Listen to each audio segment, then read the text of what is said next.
Alright, why all, gather round, and let me tell ya the wild tale of how the mighty Ming dynasty came crashing down, and how them king folks rose up like a barn on a windy day. It's a story full of twisty turns, backstabbing, and a heap of good old-fashioned chaos. So, the Ming dynasty, which had been sitting pretty since the 1300s, started to go belly up round the late 1500s. They had a good run, but like Granny's old pickup, things started falling apart. First off, them Ming fellas had some serious issues with corruption. The folks running the show were more interested in feathering their nests than taking care of the empire. Imagine trying to run a farm with half your workers stealing the feed and the other half napping in the barn. Now, the Ming economy was in a real pickle. They were spending money like a drunk cowboy at a saloon, trying to keep their massive military and defend the borders. But then, the silver they depended on started drying up.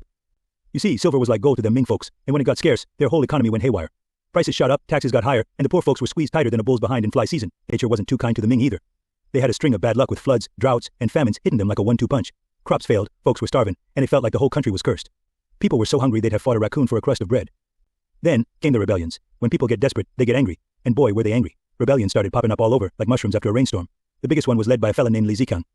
He was a postal worker turned rebel leader, and he stirred up a hornet's nest. His army grew fast, and he took city after city. By 1644, he was knocking on the gates of Beijing itself. The last Ming emperor, Chongjian, bless his heart, was in way over his head. As Li Zicheng's forces closed in, Chongjian was scrambling like a chicken with its head cut off, trying to save his dynasty. But it was too late. Li Zicheng's troops stormed Beijing, and the emperor ended up hanging himself from a tree in the palace garden, and just like that, the Ming dynasty was no more. Now, while all this was going on, up north in the wild lands of Manchuria, there was another group watching and waiting, the Manchus. These folks were tough as nails and had been eyeing China for a while. Their leader, Nurhaci, had already laid the groundwork for a new dynasty. His son Hong Taiji took over and continued building up their strength. But it was Hong Taiji's son, Fulin, who really took the reins and led the charge. The Manchus saw their chance with the Ming falling apart and Li Zicheng causing chaos. They swooped in like a hawk on a rabbit. The Ming general, Wu Sangui, found himself in a real pickle. He was fighting Li Zicheng's rebels, but couldn't hold him off. So, in a move that'd make your head spin, he decided to team up with the Manchus.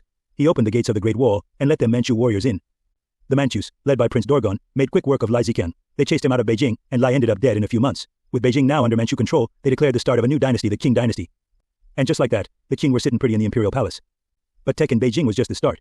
The Manchus had to win over the rest of China, which was no small feat. They faced resistance from loyal Ming supporters, warlords, and various factions. It was like trying to herd cats. But the Manchus were determined and ruthless. They had a powerful military, and they weren't afraid to use it. Over the next few decades, the Qing fought to consolidate their power. They used a mix of diplomacy and brute force to bring the rest of China under their control. One of their strategies was to adopt Chinese customs and culture.